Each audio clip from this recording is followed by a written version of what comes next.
You're listening to the Punisher Waterfowls, the Union 0430 podcast.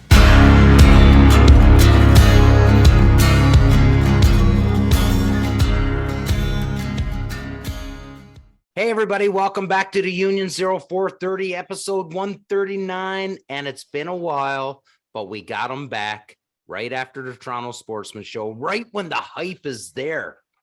We had 7 calls from Rusty Heron at the Toronto Sportsmans Show, and they sold like hotcakes.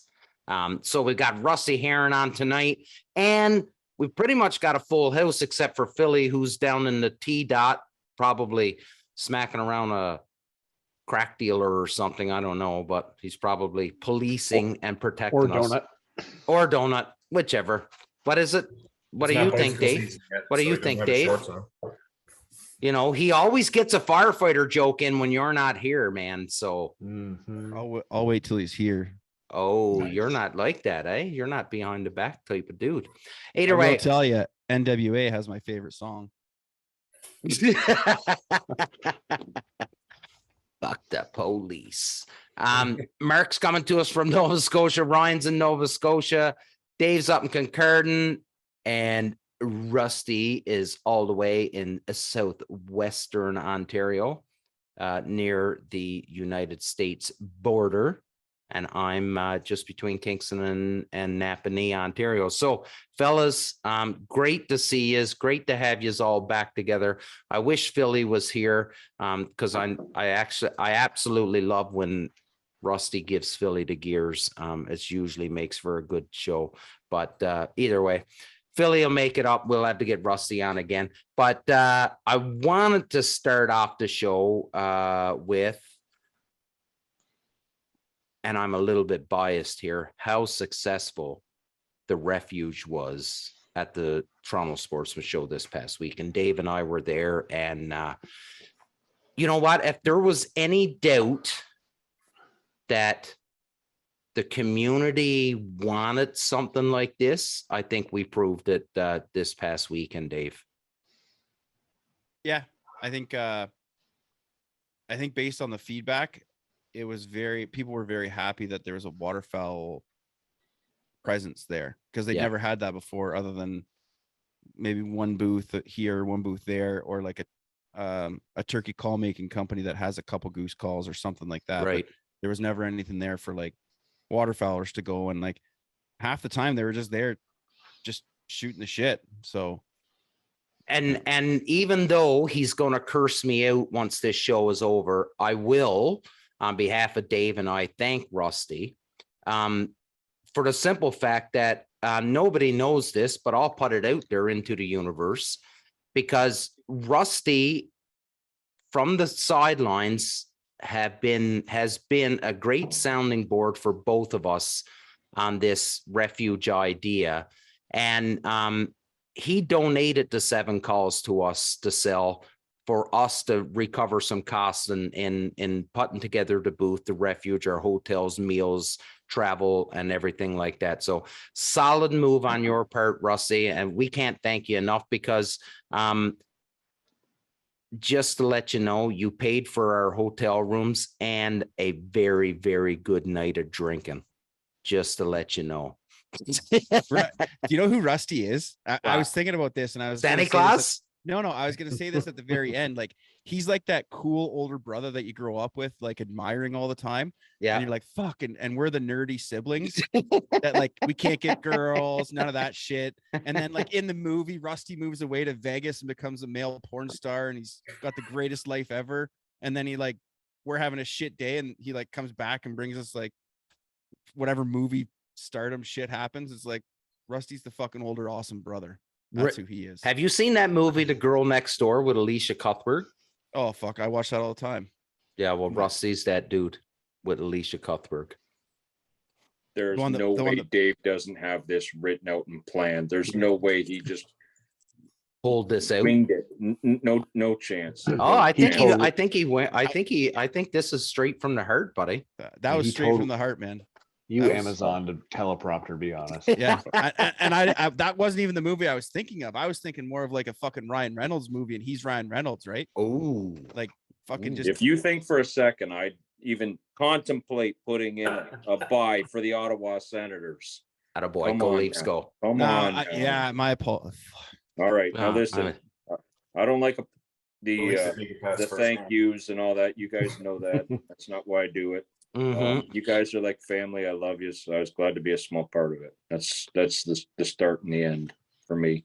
Awesome. Well, I wanted to put it out there just to let everybody know just how awesome a dude you are. I'll beat you up behind the scenes for that. Yeah, I have no doubt about it. I told Trish about what you said to Benny about coming up to me and asking me, saying, "Oh, I didn't know you had a daughter." And Trish, yeah, Benny would have got knocked the fuck out right there if he would have come up. And So we were at. He would have been all hashtag me to Jimbo, eh? At work one time, there's this guy that thought he was like a ladies' man, and they convinced him that one of the older managers had a daughter that was very good looking, and the first time that older manager started walking by, he stood up, turned, and looked at him and goes, "Hey, hey, manager's name. I heard you have a daughter." And the guy looked at him and goes, "No." And he just walked away. Absolutely not. But no, but seriously, and all joking aside, like the Refuge, it was our first kick at the can. And this is what we said to a lot of people. And Ryan and Mark, I'm sorry, I'm going to be boring you with this for a little bit. But, we talked to a few people and there was some hesitation on a lot of businesses, right? Because they didn't know exactly what the Toronto Sportsman Show was going to look like this year. They didn't know if there was going to be the appetite for that sort of a site where the Refuge is something totally dedicated to one group of hunters. But man, I got to tell you, I was pretty impressed. I was impressed by the amount of people. This will sound weird. I was impressed by the amount of people that came up to us that had heard about us, that listened to the show and follow us on social. And then I was also surprised on the people that are, around Dave's area and around mine that hadn't heard about us, because I thought, we had done a pretty good job on the social media side. So obviously we've got to step up our social media game, because there's still a lot of people that haven't heard about us. But you know what? Like I was telling Rusty yesterday when we were chatting, it's weird when people come up to you. I love the fact that people listen to the show, but it makes me uncomfortable as hell when people come up and start throwing out kudos, because I really don't know how to accept them.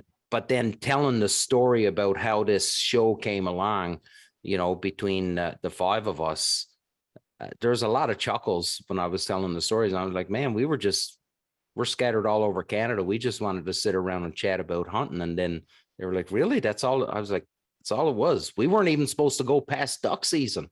We were supposed to stop. And then we just kept going. And here we are 139 episodes in. And you know what, is pretty amazing. And we met some pretty amazing friends along the way. How much has our family expanded though? Oh, yeah, that's the thing, right? Yeah, like all these new brothers we got, like Rusty and like all these other guys that have been on the show, and people, it's kind of expanded the family group. That's kind of the coolest thing that I've seen. But 100%. A lot of connections. Yeah. And I remember, Rusty, you saying this a long time ago to me, where you said, everybody thinks that it's this big, gigantic world, this waterfowling world. But it is not. It is small. And if you think you're going to be a douchebag in this world and it not get found out, you're going to find out pretty quick that everybody hears everything. Yeah, no, 100% on that for sure. And just to touch on what Dave said about gaining more brothers, it's bigger than just you guys too. Oh, of course. Right. Grimsby this year, I got to meet Steve Segulik. That's because of this, right? Like straight up, that's That's just because of this show, what you guys do. And, if that guy called me tomorrow and needed anything, I'd be all about it. Right. So, you guys have made family, but man, that extended family has really made some family, and it's made the waterfowling community that much tighter. Yep. I think that's a goal, right? Like that's one of the goals of the show. And, I've often wondered in my mind, I always have this, what my ultimate goal is of the brand and all this stuff. And when we were talking the other night, Rusty, and you told me what your goal is for your brand, and I'd love for you to share it, because it is, when you think about it, how small you are in this world, your outlook puts a very big spin on us being a very small portion of the world. Yeah, I mean, thanks for putting me on the spot, but that's what I do. That's sort of my thing. So, some people want fame, some people want fortune. All I really want from my calls, any one of the calls I make, it doesn't matter, make, model, none of that. I really hope one day when I'm gone that maybe a grandson or a great-grandson or great-granddaughter is out hunting somewhere, or out at an event like the Toronto Sportsmans Show somewhere, and starts to hear a call, and somehow the person that's blowing the call and my, great grand, whatever it might be, end up meeting and connecting. And hopefully the person that's blowing a call is blowing one of my calls. Mm-hmm. Because that's what it's all about for me. Like I don't want to be famous.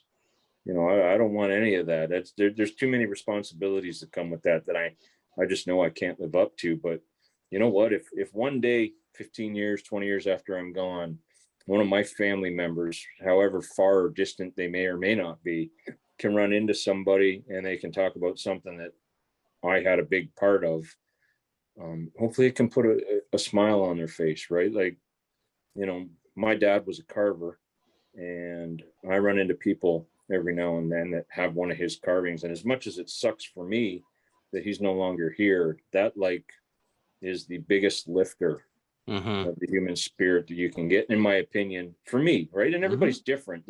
There's no wrong in, when you enter any kind of business, there's no wrong in whatever you want it to be for yourself. Right. But, I just hope that, it can help people be uplifted long after I'm gone. That to me would be the ultimate win. Right. So. Yeah, absolutely, buddy. Absolutely. I think Dave and I have flooded the last 48 hours or the last 72 hours, whatever. I'm not a mathematician. I shoot birds. But we flooded social media with the Toronto Sportsman Show and things that we've done. So I don't know. I think it's time to pass on, to move past the Toronto Sportsman Show. There's more to come. Yeah, go for it, Dave. I agree. I think that it's time we stop talking Sportsman Show and start talking, just like Rusty talked about, Grimsby. August 19th. Grimsby's around the corner, man. And I don't know if you've been talking to Steve, Rusty, but the plan this year is, so last year when they had done it, and you'll remember it well, it was a scorcher heat wise, and everyone was all sun fucked that day. And then you had to go that night in to do a DU dinner. And it just wasn't a fundraising atmosphere, right? Everyone was tired. Everyone had the shit kicked out of them from all day. So this year they're doing it on 2 separate days. So the dinner is going to happen, I think, probably 4 or 5 weeks after the Grimsby show. So 2 events this year. And I think by everything I'm hearing, it's going to be bigger this year coming than it was last year. So that's good news. And, sorry. Oh, I was just gonna say my goal is to not be on morphine for it this year. Yeah, I'd appreciate it if you were able to make it down too, and not high as a kite. I won't have a motorbike, so Yeah, I'll do something else stupid. But oh, without a doubt. go ahead, Russ. Sorry. That show shed a big light that what you guys were able to do at the refuge was possible. Mm-hmm. Because pre the Grimsby show last year, if you guys would have called me with that idea, I'd have laughed. Yep. But now I will agree with you. It's time to stop talking about Toronto Sportsman Show 2023. Yep. But it's time to start talking about 2024. Oh, we've already started. There's a handful of people that opened their inbox this morning that are just like this. Fuck, really? I thought we got rid of them, and now we got to deal with them now for another 12 months.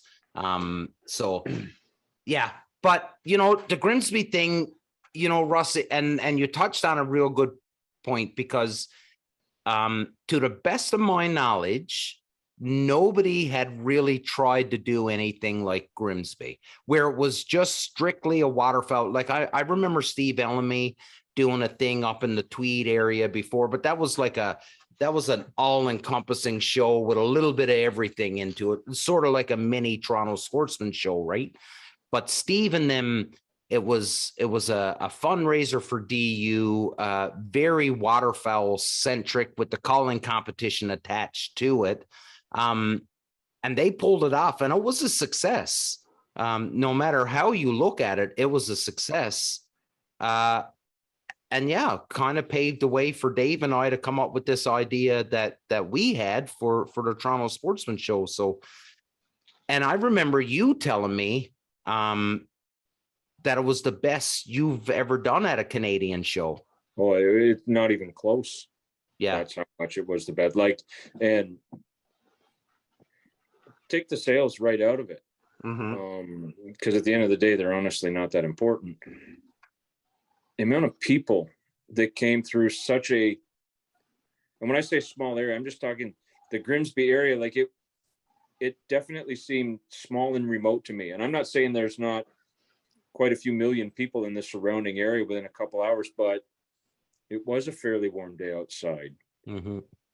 People came and they weren't 2 seconds in and out. They stayed.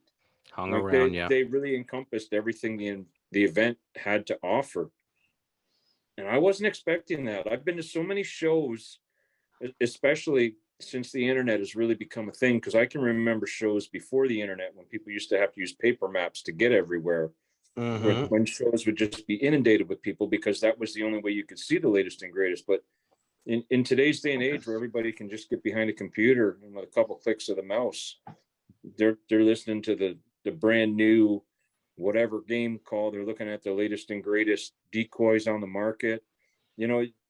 It's definitely put a damper on live person shows from what I've seen over all my years in the industry. And this was just the complete and polar opposite of that. So, kudos to everybody involved there, because I can't wait to come back.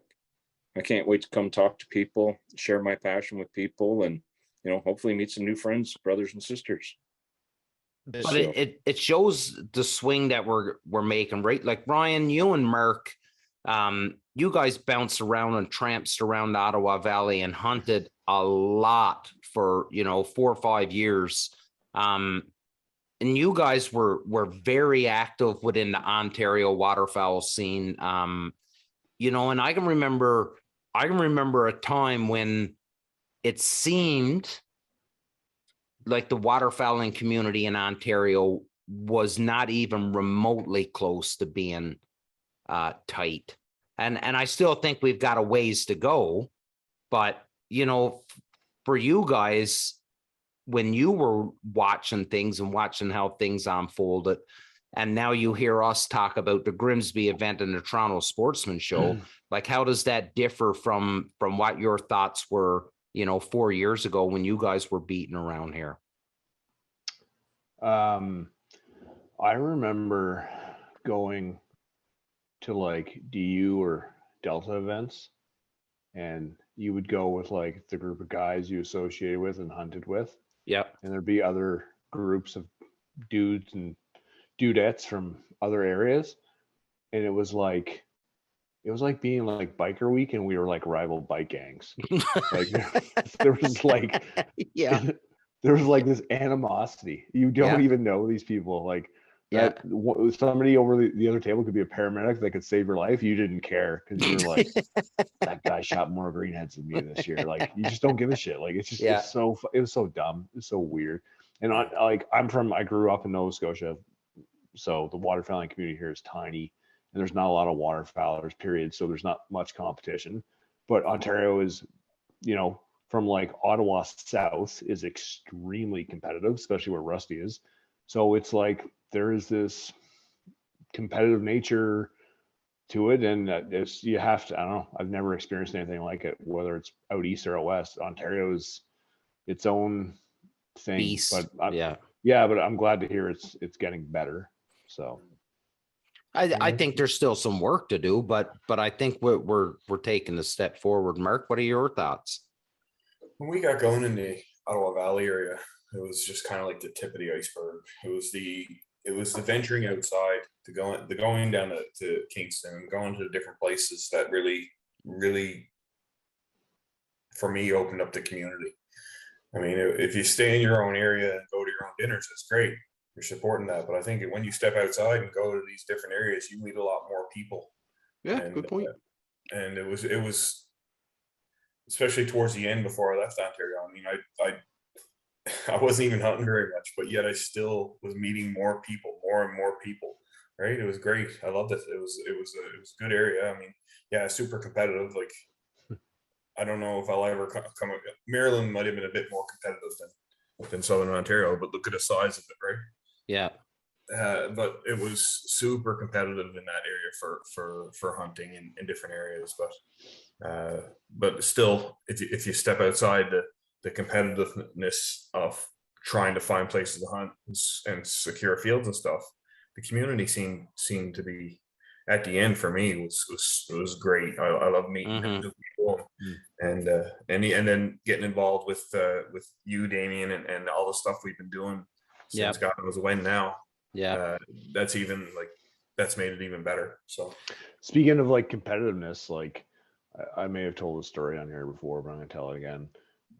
It was like the early goose season opener one year, and I had just found there wasn't a lot of wheat fields in the Pembroke area coming off that year, and we had a farmer who habitually produced. He lived close to the river, so early season birds on to fly far. I'm just like, I think this is going to be good. He's got one of the few wheat crops, so I started watching like early in August, and I asked him for permission for opening day, like stupid early, and he said, yeah. I was like, kind of a flyer, kind of a Hail Mary. And he's like, yeah, go ahead, man. I was like, do you mind if I mark it? And he goes, yeah, go ahead. There's only like one gate access to that property. So I was like, cool. So I went and put a sign on it. Flash forward like 2.5, 3 weeks later, it's loaded. It's like the only field around that has birds. And now we're like a week out from the opener, and everybody's scouting and panicking. And we've got like the hottest field, north of Ottawa probably. And I've got it signed off. Well, I tell Mark about it, and he's like, yeah, we're kind of rotating, like scouting the birds. And he goes there one day, and he's like, hey, it's like, the sign's gone. I was like, what do you mean the sign's gone? It's like, it's gone. He's like, hold on a sec. So he texts me back like 10 minutes later, and he found it in the woods. So somebody cut the sign and just fired it in the woods. So he's like, don't worry, I'll take care of this. So the next day he sends me another picture, and he has like 1-inch plywood with like stenciled spray paint that we're hunting on opening day 2015, whatever year it is. And then he has this giant Mr. T chain going through both like holes in this plywood to this metal fence. He's like, there, let's see him take it now. And like that's as ridiculous as it is, that's what the kind of steps he had to do because you got a bunch of idiots. I thought you were going 40,000-pound chain. Yeah, it was. What are you saying, Dave? I thought you were going to go a different route. Like, fucking, they took our sign and he went and searched for it. And then 2 days later, he sends me a picture and he's in a ghillie suit with a sniper rifle saying, fuck these guys. If they cut the chain, one the story. No, that's not actually. Ryan and Marianne, our buddy, slept in the field that night before we hunted that day. Hashtag dedication. Did you shoot a bird? But yeah, so skunked. Yeah, skunked. Got skunked. And I don't mean to say this, and maybe you guys will jump in and correct me on the way this sounds, but and I gotta try and say this to not sound as douchebaggy as possible. But what I've learned over the last 4 years, especially being down in this area of Ontario, that the competition is still alive, and the competition is alive and well. And that's and I think it's a good thing. I think it's a good thing that people push you to get out of your comfort zone, probably getting up earlier, putting a little bit more effort into finding your birds and scouting and stuff like that.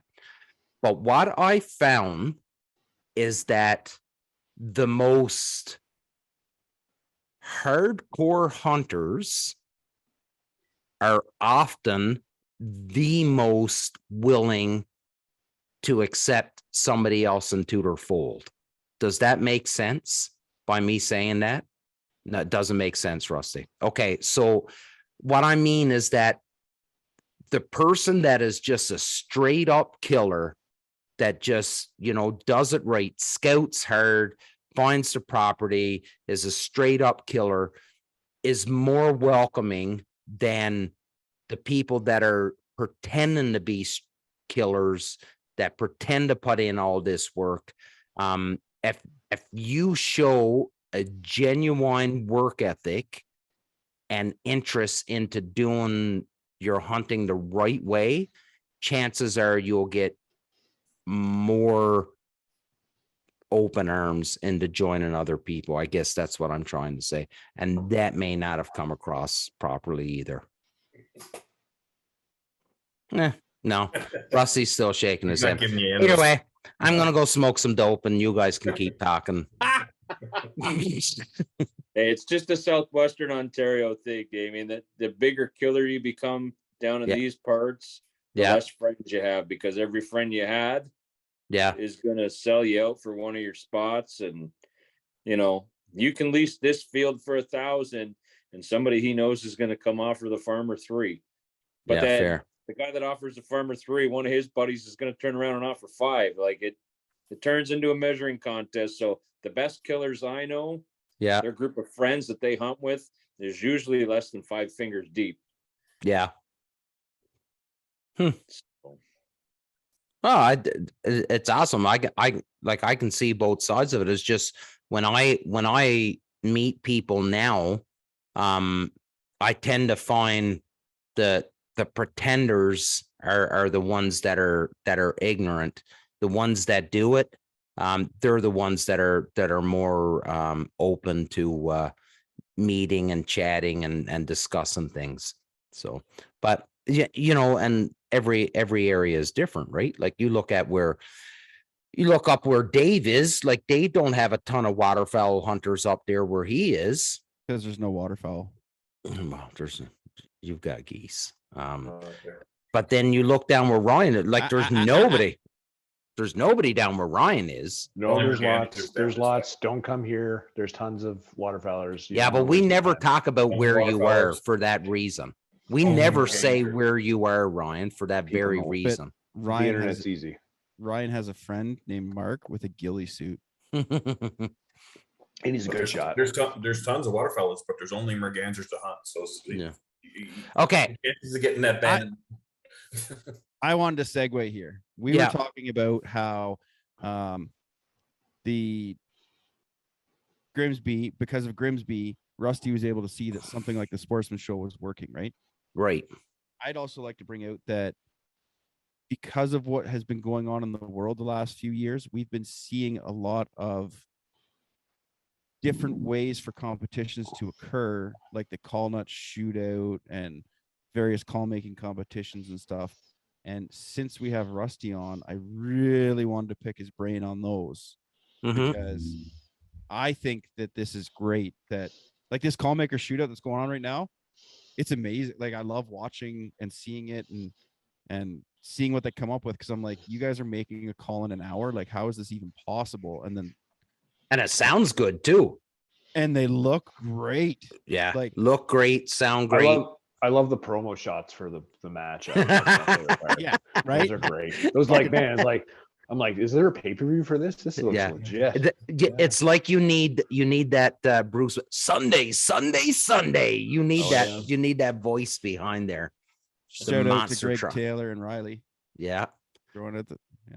But Rusty, you're right, Dave. Oh, sorry, buddy. I cut you off. Go for it. I was just going to say, Rusty, like, why don't you talk about, first off, like, we'll start with the call maker shootout. What is the call maker shootout in your eyes? Like, is it a good thing? Is it great is it just a fun, like, haha, or?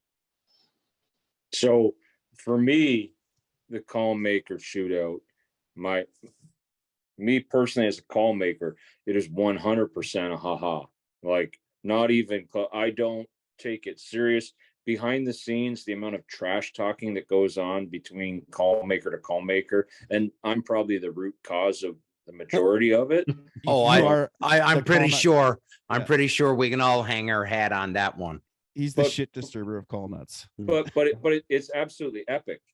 I don't ever claim to be the world's greatest duck call maker. I don't even think I'm the world's greatest goose call maker by any stretch, but goose calls are kind of what I know and understand. Duck calls to me they're foreign. That's the easiest way to put it. I don't necessarily understand everything that happens on one. So when I get lucky 1 every 50 and hit something good, I really don't know how to duplicate it at this point in time. Now I've learned a lot, but I'm in the shootout to just have fun. Now this is year 2 of it, and I have now competed in 6 rounds, I think. And I've learned so much. And this is what's crazy is when I make a goose call, a short build for me is 4 hours. That's a very short build. Most are much longer than that. And it's not because they have to be, but this whole call making thing for me is just a way of expressing myself artistically, I guess you could say. And I don't ever know of any artists that were ever in a rush to get their craft done. And ladies and gentlemen, you should be happy because Rusty did try interpretive dance one time to get his feelings out, and it wasn't pretty. So yeah, that's because you were trying to be his partner, though. Yeah, my groin still hurts from that time trying to do the scissor splits, but I digress. Now, so for the people that don't know, the call maker shootout is 8 competitors. They go head to head live on Facebook on the Call Nuts community, right? It's actually it's way bigger than Call Nuts. It's across all kinds of different platforms, but Call Nuts is definitely a good hub where you can be caught up on everything. And yeah, and then they get 1 hour to build a duck call. They can make it how plain or how elaborate they want, but it still has to make a good quack at the end, right? Now, yeah. So there's 3 judges this year, and one isn't like what they call an overall judge. So he takes into account the technical difficulties of your build, right? Like, sure, it's one thing. I'm just looking in front of me here. You build this call. Okay, it's a piece of acrylic, an aluminum band, and a wood insert. The insert has an oil finish. That's the easiest finish you can put on a call that's wood, in my opinion. The band is just a simple piece of aluminum that's been sanded and polished up. Nothing technically difficult about it. The band fit, different story. Acrylic is an easy material to turn, but it's time consuming in drilling and cutting because you can't be as aggressive removing material as you can with the wood. The trick with acrylic is, can you get it to a real gloss polished finish in an hour? But these guys are going way above what this call is. They're doing inlays and caps and crazy stuff with bands. And I won't lie, when I did the first episode last year, I didn't have a clue if I could build a call in an hour. I set my iPad up in the corner and I put like 27 different alarms in it so I could keep track of time. And when the first one went off at 15 minutes, I honestly felt like I had drilled about a quarter inch into the first hole I had to do. I hadn't even turned anything yet. And I was like, good Lord, there is no way. And I somehow managed to get a call completed in 59 minutes and 30 seconds. And since then, it's just been an ever evolving hamster on the wheel, trying to figure out what kind of absolute craziness can I come up with and do in a 1 hour window. And there's more than one ways to build a call, whether it's a duck call, a goose call, a coyote call, a fox call, a rabbit call. It does not matter. There's always more than one way to do it. And from being able to sit back these last 2 years and watch all the episodes, like if somebody ever wanted to get into call making, and that is probably my biggest give when it comes to this shootout, and one of the biggest driving forces behind everybody, not just myself included. While yes, some of us are there to be serious, some of us are there to just really have a fun time. It is so awesome that we're reaching audiences that never realized how easy call making can be if they would like to get into it. You don't need a massive expensive setup. You can do it with some bare minimum tools. And it's just opening a lot of doors for more people to get involved in this. And to me, that is just a massive win. The more people, I don't care if you're 67 years old and retired, or if you're 14 years old, and just got into high school and you have a little bit of a like for the whole waterfowl thing, like the more people we can attract to this, to try and get involved in this, the better of a chance this craft has of not dying out. Hunter numbers seem to be at record lows anymore. And if that trend continues, then eventually this all disappears one day.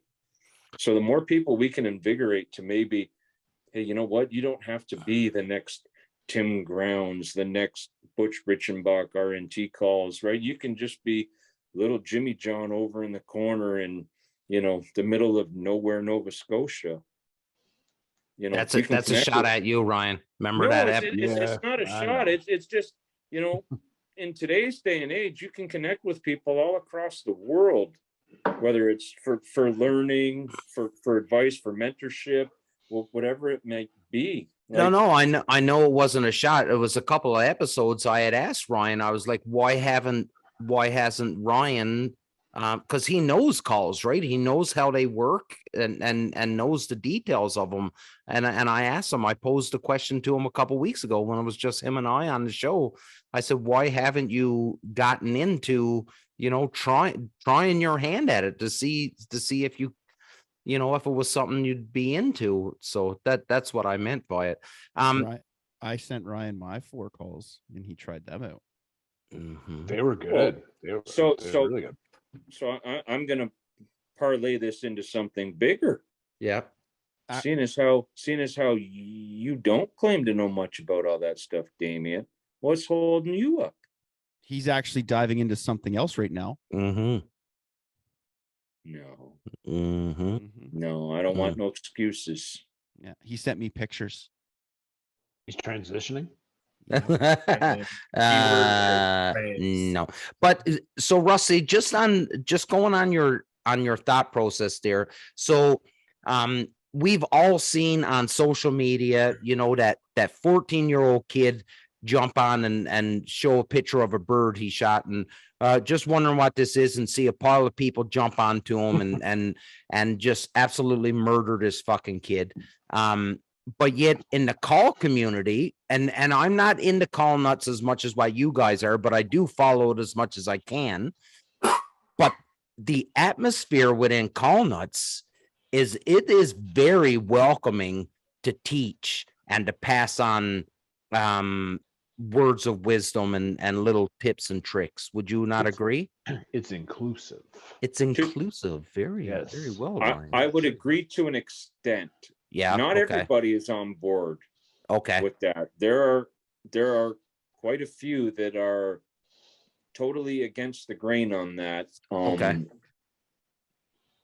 And not to take a shot at them, but I've told a few of them this face to face, so I'll say it now in case somebody that is in that stance is listening. Yeah. You don't gain anything by dying with your secrets. You gain nothing. When you have a wealth of knowledge to share with the world, you gain absolutely nothing by taking that all with you. Yeah, fair, but like you, done. But like, look at Dave. Done. Look at Dave. Dave is very much invested into call nuts, spends a lot of time on it, knows a lot of people. Dave is, trying to perfect his own craft. And yet he just stands by, sits in the background, doesn't fucking toot his own horn or anything. But by all accounts, by everybody that I know that knows shit about duck calls, say he's doing good things, yet he'll still go out of his way to try and help other people. Even though he's not an expert, but he do know some things, he's still going out of his way to help people. And I think that's the environment that Call Nuts is creating. Sure, there's always going to be somebody that doesn't fucking toe the party line. But for the most part, it seems as though that, as Ryan would say, it is very inclusive. Yes. So shallow and pedantic. So I do see that. I just wanted to throw it out there that not everybody sees the glass half full, right? Because I can't lie. So the difference, to use your example, the reason there's a lot of us, the majority, and when I say us, I'm not trying to sound inclusive. There's a pile of us that want to pass on this great tradition to as many people as we can help.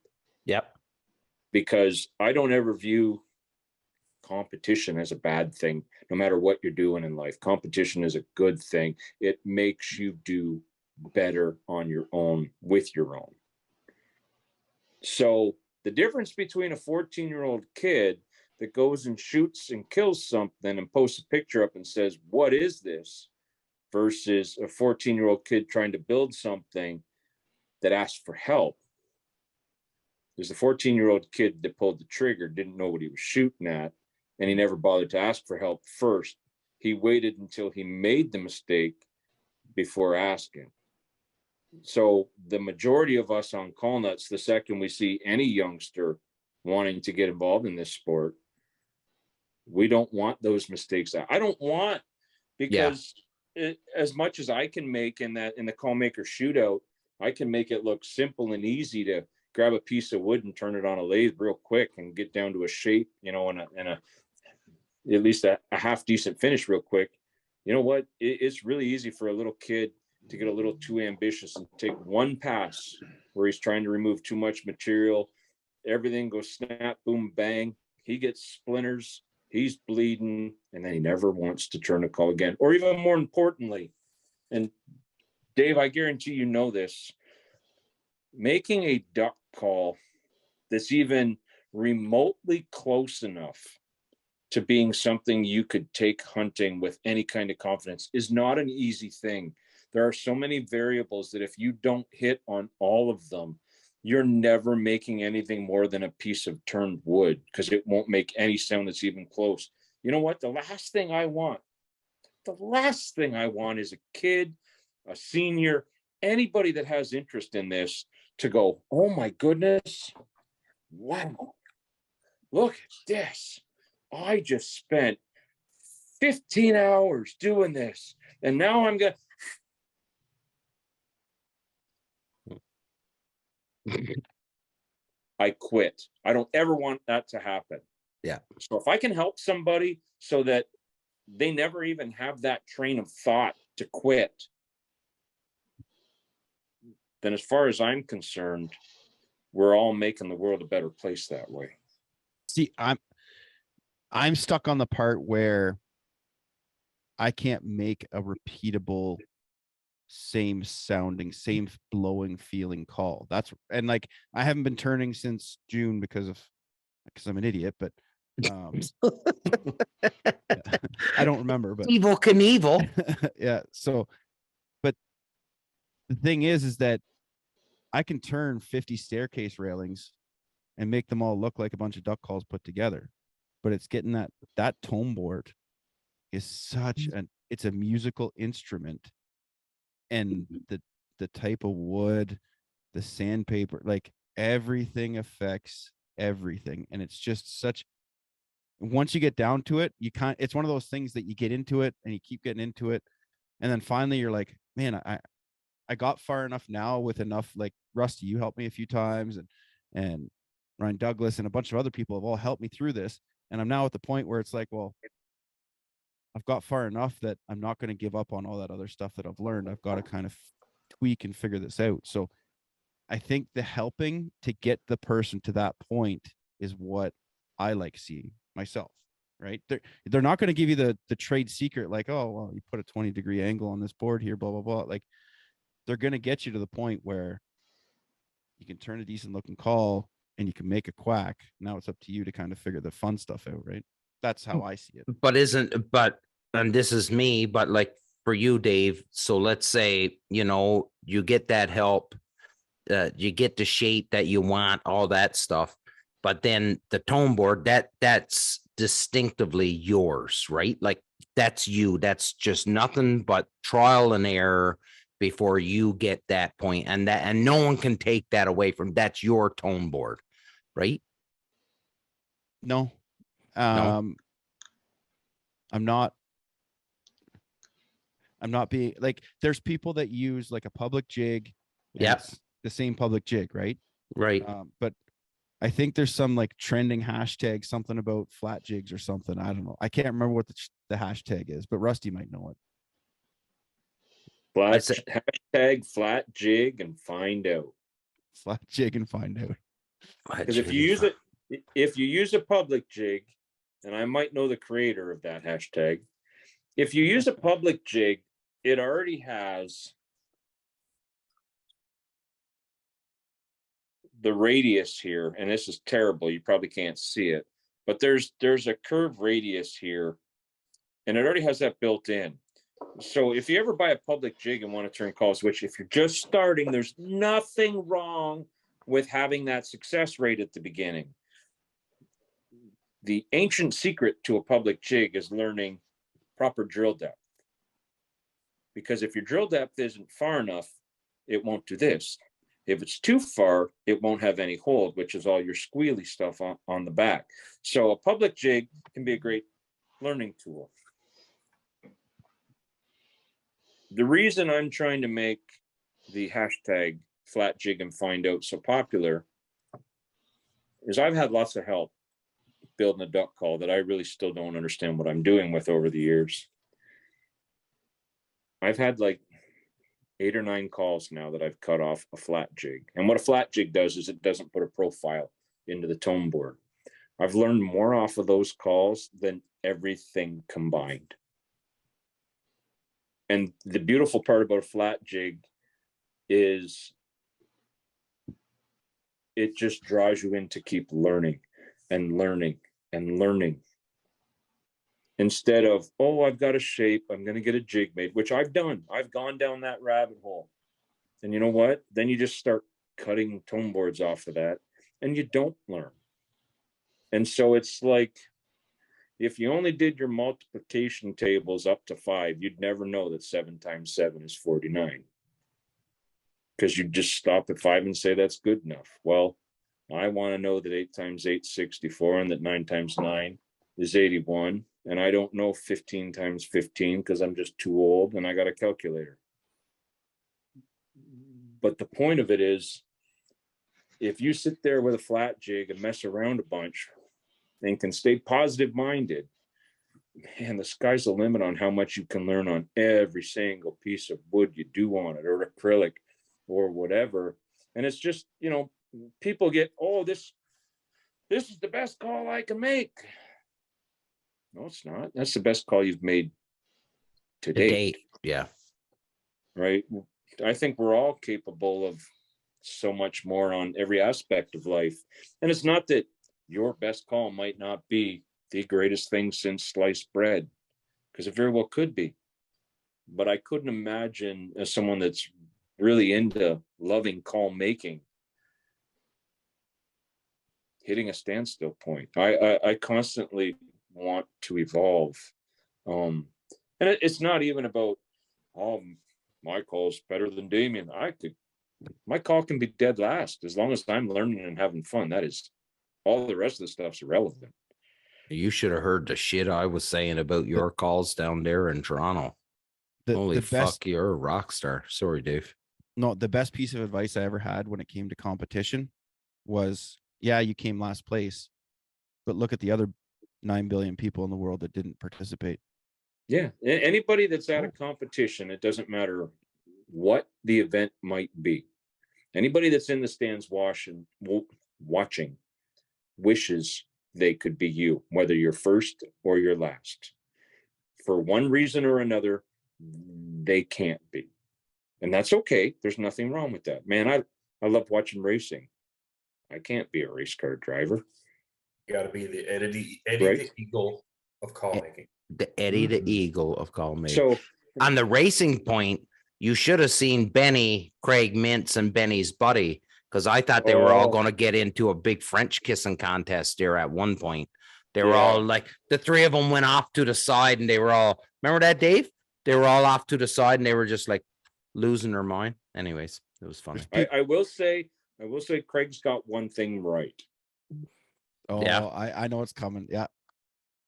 Asphalt's for getting there. Dirt's for racing.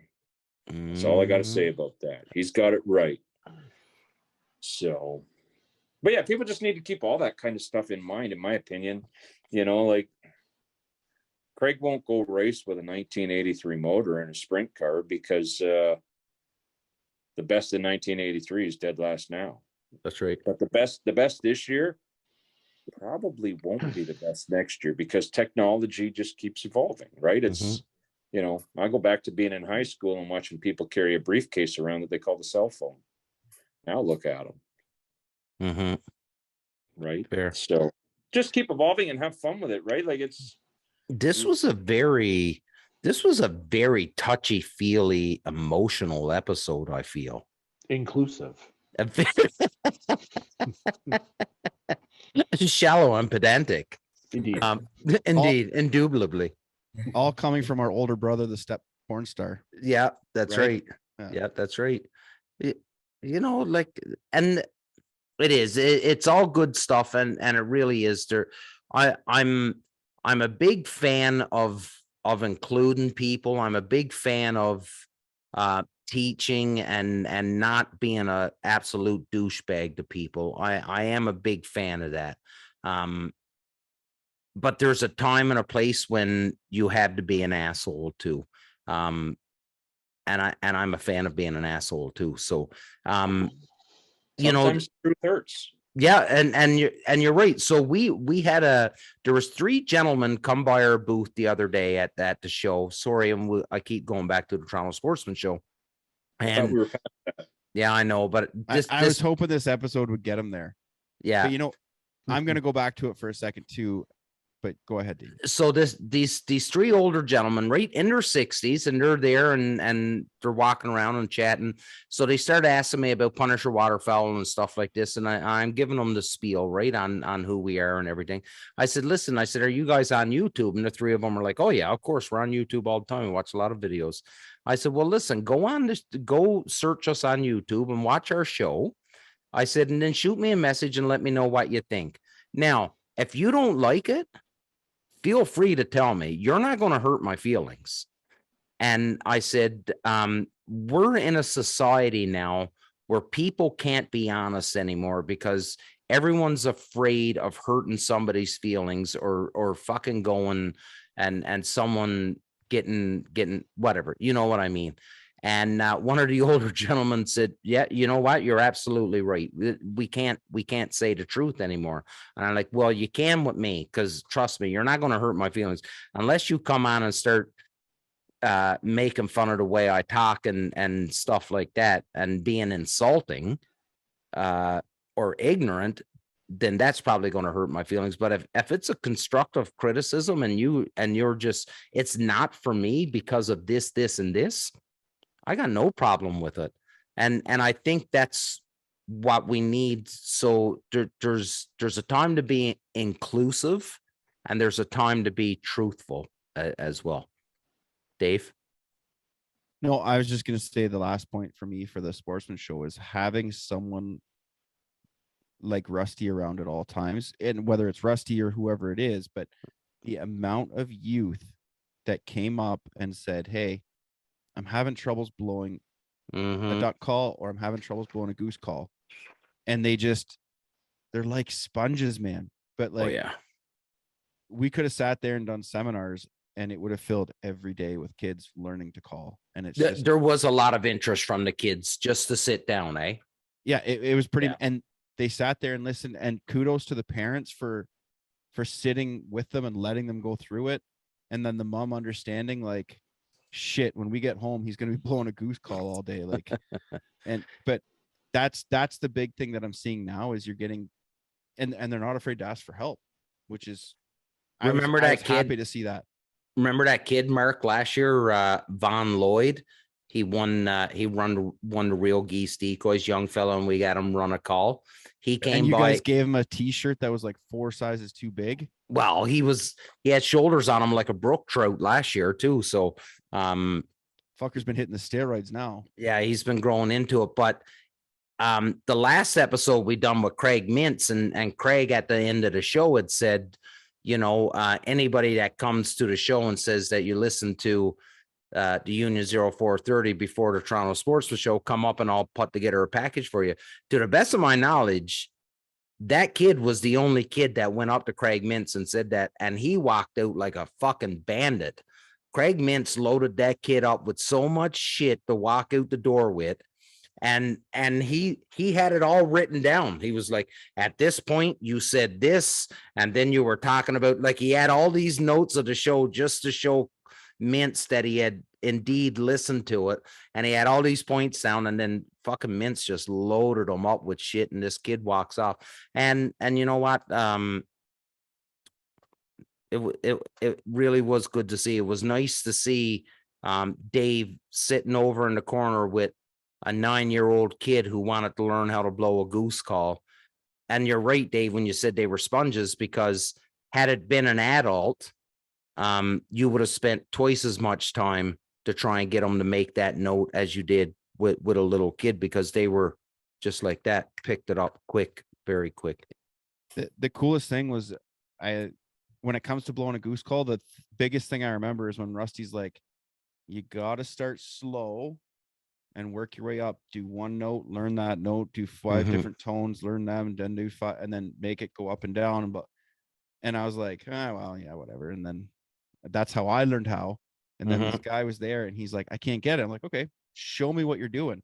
And he was literally just trying to go from like 0 to calling in a second. And I'm like, slow it down. And he's like, doesn't work that way. Yeah. No, I'm like, so then I said, the biggest thing you can do, go home, get on Facebook, look up Rusty Heron cluck scale, and it'll tell you that you're going from your tongue to just slapping the roof of your mouth, and you're trying to like push all the air and just slow it down, slap at the base. But go listen to Rusty's. Boys, we're at that hour mark, and we should shut her down. Rusty, I know you got a bunch more that you want to talk about, which makes it easy because now you got to come back again and have another chat with us. Mark, Ryan, I know you guys didn't get too involved in tonight's episode. Was there a sportsman show in Southern Ontario that you didn't hear about? Yeah. You see Just that? saying. Yeah, just saying. You see that? You wait till the East Coast Sportsman Show doesn't happen. And Me you know Mark will what? Talk all about it. And we're coming if there's one. We'll There's come not. down. It doesn't exist, but that's okay. Well, Moncton does one, don't they? Actually, no. Halifax does one too. It just Yeah. happened like a couple of weeks ago, but it's not as obviously not as big as Toronto. Obviously, I gotta apologize to everybody about all the Toronto Sportsman Show talk, because it is a big feather in our hat and something we're pretty proud of. So I'm sorry, but you're probably gonna have to hear about it on the next show too. Just saying. Rusty, buddy, again, you're a beauty of a human being, and I can honestly say that you are a fucking really good sounding board for any of the crazy ideas that I come up with. And you've even pointed us in a right direction on a number of times. So your friendship is amazing. And I can't thank you enough. Someday, hopefully I'll be able to repay you for everything that you've done. I've been keeping a tab. And that's the response I expected. Boys, let's do a quick round the table. We'll give the last word to Rusty. Mark, to you, buddy. Good chatting you, Rusty. Good to see everyone again. Wish I could have been at the show. Sounds like it was a time. Well, you know what? I got a pile of stickers left, so that tells me that you weren't at the show. That means somebody failed. Oh man, those magenta stickers, they went like hotcakes. Just saying. That's pink for all you real other people. Yeah, but someone said that they're magenta when I said they were pink. And Aggressive salmon. Aggressive salmon, yeah. Anyways, so I guess you're going to Grimsby in August. That's the next big show coming up. Yeah, that's the next big one. I probably won't make it to that one either. But just it sounds like it's gonna be a good time. I mean, it sounds like Segulik is getting Jim Shockey to go there. He keeps talking about No, Jimbo, sorry. Yeah, Jimbo. But, that'd be kind of cool for someone that high profile to show up at the show anyway. So anyway, boys, it's good chat. Brian. Yeah, thanks Rusty for hopping on and chatting with us. Even though Damien dominated the mic about his refuge, but congrats to him and Dave. That was a big hit. I'm glad to see it worked out. I know how hard you guys worked on that and how long you guys worked on that. So I'm really happy. I was following along on social media, and it's good to see it. It was everything and more you guys wanted it to be. Big deal. Not a big deal. Yeah. Not a big deal. Yeah, but hopefully Rusty comes back on again, and good luck in the competition there, Rusty. I've been following that too, and see how I'm curious to see how you do in the next round. Oh, so okay, we do have to touch on Rusty in 3 minutes or less your idea for the show, because no one's going to see this before Sunday anyways. So because I know what you told me, but I think you're rejigging things now, right? Nah. Rejig nothing. I'm just gonna do me. What's me gonna be? Well, I hate turning acrylic, so it's not gonna be acrylic. I'm gonna turn a wood call. I'm gonna flute it. I'm gonna try and carve a feather out of moose antler and attach it. And if I fail, then I'm going to produce a box of splinters, and that's about it. Can you have like the feather carved beforehand to just like can you have your inlays pre-sized? So listen, you guys know me. I always try and be politically correct. I think this is the 4th time I've been on the show. Don't hate me if I'm wrong, because my memory sucks. I don't remember yesterday. I think I've made one swear word in the entire 4 episodes.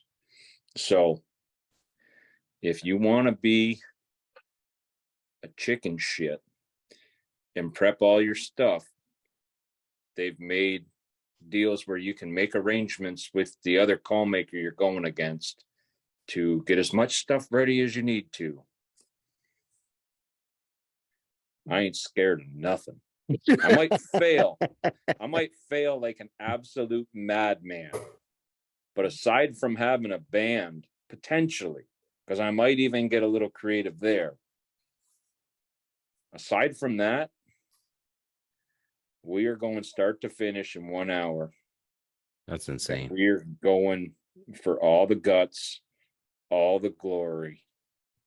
And there's a really good chance we Eddie Eagle the ever-loving crap out of there and come up short in our 1992 Olympic bid. I've never attempted to flute a call. I've never attempted to carve moose antler. But it sure sounds like fun. Fuck yeah, it does. When you started that and you're like, if you want to be, I was like, oh, you know what I wanted to say? You were going full on fucking Pokemon, it sounded like. I don't think it yeah. I have no idea what full on Pokemon is. The Pokemon theme song starts with like, if you want to be the very best, like no one ever was, or something like that. And I was like, oh fuck, he's gonna say it, and I'm gonna have to get my son to tell me if he did it right. No, Rusty, buddy, good luck. Dave? Yeah, man. Kind of like what Damien's been saying. Like, I don't think thank you is enough. Behind the scenes, the stuff that even that day that I was having a rough day and you just called me and like, you're one of the true humans that are amazing. So appreciate you, buddy. And yeah, you're that inspiring, amazing big brother, right? So yeah. That means you're older than all of us, Rusty. That's how we view you. I think Dave just called me fat too. That hurt. How? Where? Inspiring? Big. Call me big. Call me big. That's all I heard was big. Yeah. He keeps throwing out this big brother vibe too. That means you're older. Yeah, well. Now you got me thinking about Alicia Cuthbert. Well, as long as it's not curry and chocolate milk, you should be all right. Rusty, to you. Ooh. So Damien kind of threw me to the wolves a little bit tonight. You know, I hate being unprepared for stuff, and he definitely threw a couple curve balls and even a knuckleball into me here. So I held this gem up, and I know immediately what Damien and Dave were thinking. But listen, this isn't what you think it's going to be tonight. This is my curveball. Are you guys ready for the Toronto Sportsmans Show 2024? The Intercontinental World Calling Championships are coming to the Refuge. Yeah, they are. We're going to have a meat duck, a goose, a cut down duck. Yeah, that's right, Dave. I'm just seeing explosions. I gotta fucking edit this. This is sorry for swearing. I'm happy. Ryan, you gotta make the trip. You gotta make the trip. Hold on. It gets better. Gonna have to. If all goes well, we're also gonna have a Stuttgart World Qualifier. First time being back in Canada in forever. Because Punisher Waterfowl is all about being inclusive. That's right. We are. And so we want everybody to show up and show out. So callers, if you're listening to this, start planning, because it's not going to be little. Kids, if you're watching this and you need help, all you have to do is reach out. Dave is going to put a link some way, somehow, for somebody to reach out to any one of the five of us here. We will gladly help anybody that wants it.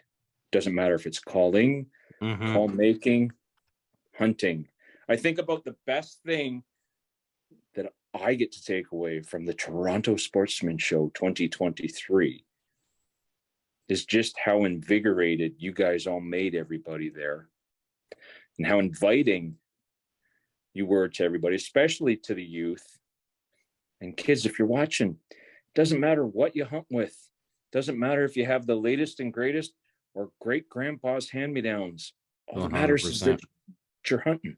You're getting out. That's all that matters. That's all that matters. So reach out to any of us. We'd be glad to help. Ladies and gentlemen, you heard it here first. And if you don't listen all the way through, you're missing out big time. We are coming back. Ryan, Mark, sorry. We're coming back 2024 Toronto Sportsman Show. It's going to be bigger, going to be better. Already got people lined up knocking on the door. They seen what we done and they love it and they want to be a part of it. And just to make that a little bit more incentivized, Ryan, is that a word? Inclusivized. Oh my God. Just keep going, Damien, please. Yeah. So to give you a little bit more incentive, listen, we're putting this together. Rusty is going to be the brains and the brawn behind the operation, and we're going to pull this together. It's going to be unlike anything you've seen. And again, the only way to keep up is to keep listening to the Union 0430. Like and subscribe on our YouTube channel. Give Rusty Heron a follow. Check him out.